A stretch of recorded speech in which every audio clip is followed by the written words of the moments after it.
it going? Welcome back. We're here in the time cave. It's starting to get a little steamy out here. Yeah, it's a long morning. I've been losing sleep. I haven't been sleeping all that well over the course of this week so far, so I took this day off to kind of catch up on a few things. But anyways, feeling much better now. And thought I'd showcase this globe, which is a Ham's number O standard. Ruby flash, so it won't cancer. I know I just did a PSA about ruby flash globes, or ruby colored globes rather, with my, Dietz fits all that cancered up just sitting out here in the hot garage. But anyways, this is flashed. Colors applied to a clear globe, so it's more or less safer to burn and enjoy, and I'm not burning it too high. I think I'm pretty respectful. But anyways, this is a nice CT Ham number O clipper. I've had this for close to 4 years now. Bought it summer of 2020 off of eBay for a very fair price. These have started to creep up in value a little bit. At least people are asking more for them now. But you still can find them for cheap. They are plentiful. The CT Ham number O clippers, round tube versions from the early 1900s are not extremely rare. They do turn up. They made a lot of them. Ham was a stiff competitor of Dietz, and so you will find either mostly Dietz lanterns naturally, or sometimes a CT Ham if you're fortunate out in the wild. But anyways, I keep this one because of its smooth butter-like action on the regulator. The burner regulator is very smooth, very, very nice. Original older wick, I would say older wick, definitely older wick, and it tracks perfectly. It almost seems like there's not even a wick in it. It is so smooth. I'm not even kidding. You'd have to try it yourself. But the aesthetic, the patina, whatever you want to call it, the grime, the grunge, the old historic look, there's not a speck of rust on this thing. It's perfectly preserved, very well aged, and I love this thing just because it just has that neat look. It really is a historical type of survivor from the past 120 years old at least. But I think it looks really good with that ruby globe, don't you? I think so. Anyway, so this is going to be our supporting lantern for this video. Now, I have something. It's project time once again, friends. So, up to the bench. It's nothing rare, nothing incredibly fancy, but it holds its own place in history, and I'll show it to you now. Yes, sir. Just another Dietz little wizard. A red little wizard. Yes. Wow. Oh, geez. I'm glad I tuned in today, right? No. We give our common lanterns a lot of guff. We overlook them because, well, we all have one or two or many more than that in our collections. And we burn them and we enjoy them, and they're great, reliable old lanterns. But, we just say, well, it stays in the garage. It's something I'll burn out on the patio or in the garage or outside for a barbecue, and it's nothing that we're going to worry about too much because they're very easy to find and oftentimes not very expensive. But this one's a little different, and I'm looking for this for a particular reason, which, well, I will mention later on in the video. But this is similar to one I had last year, and I sold it actually to one of my subscribers. Yeah.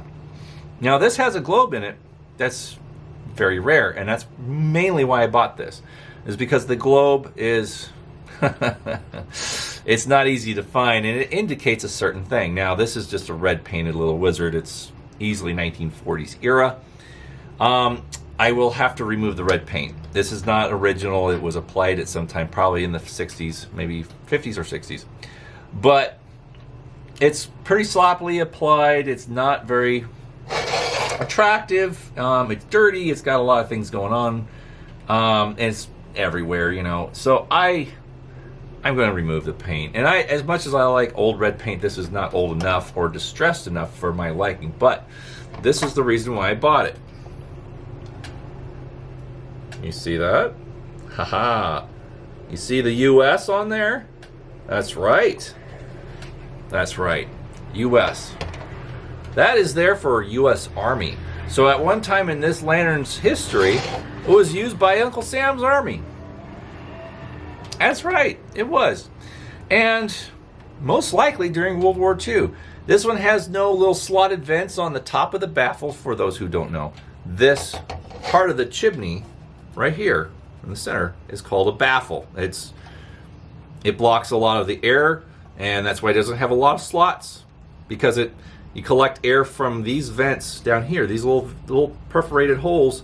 Air is collected through there and also up through the baffle. So air collects up through there as well, and that's why this is called a cold blast, because it collects a lot of fresh air, and it circulates fresh air through the tubes more so than hot, which is like this. That's a hot blast. But anyways, we should all know our differences by now. Anyhow, this is a baffle.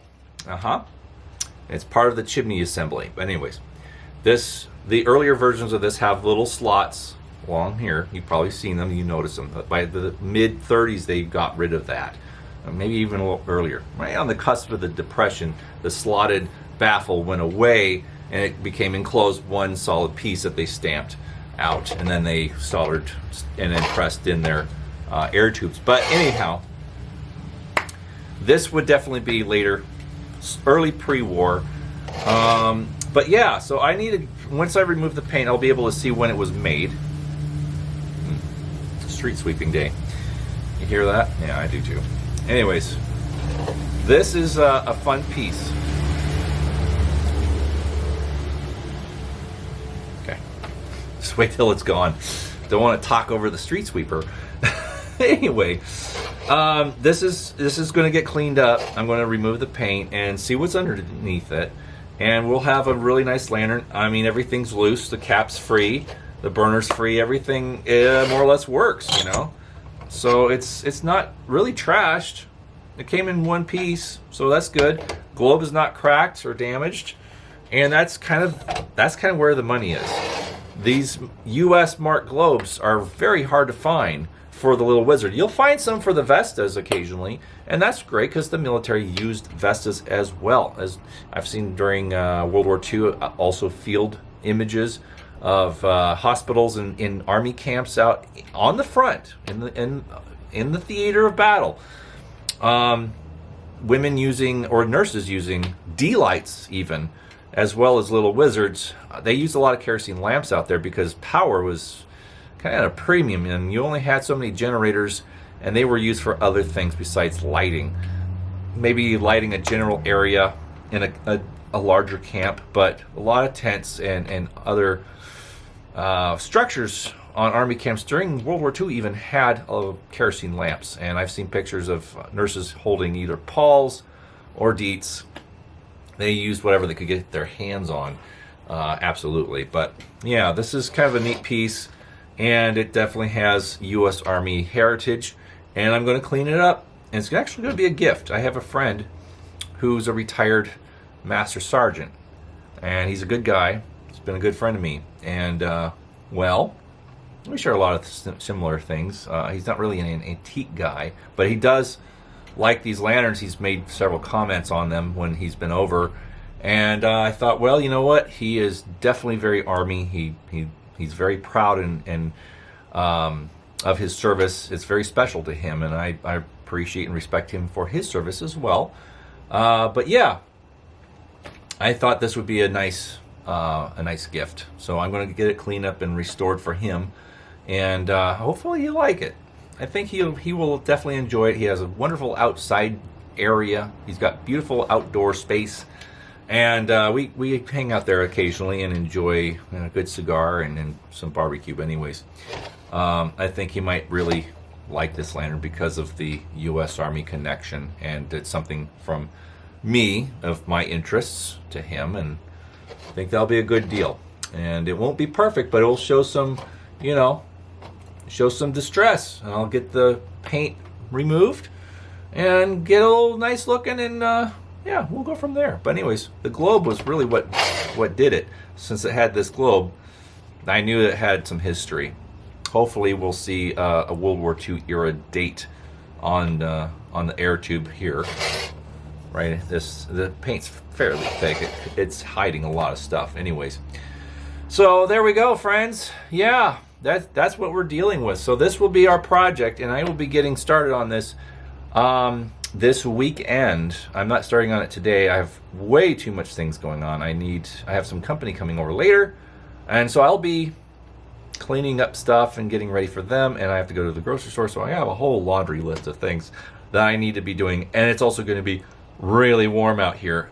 Sooner than later, it's already getting there, and I need to get out of here. So forgive me for not starting the process, but I thought I'd make the introduction. So we will be following this lantern's restoration and stripping over the course of the weekend, and you will most likely see a video of the finished product, of me doing the work and getting it ready to go and stripping the lantern. It will be one video next week, so you'll get to see it. All right, sounds good, friends. Keep subscribing. Welcome to the new subscribers. I appreciate you guys joining me out here, and we're going to keep things interesting. We're going to always just keep right on going and share some fun stuff. All right, guys. Thanks again. Appreciate you. All right, we'll see you again in a week's time with a stripping video, striptease act. So take it easy, guys, and we'll catch you next time. Bye-bye.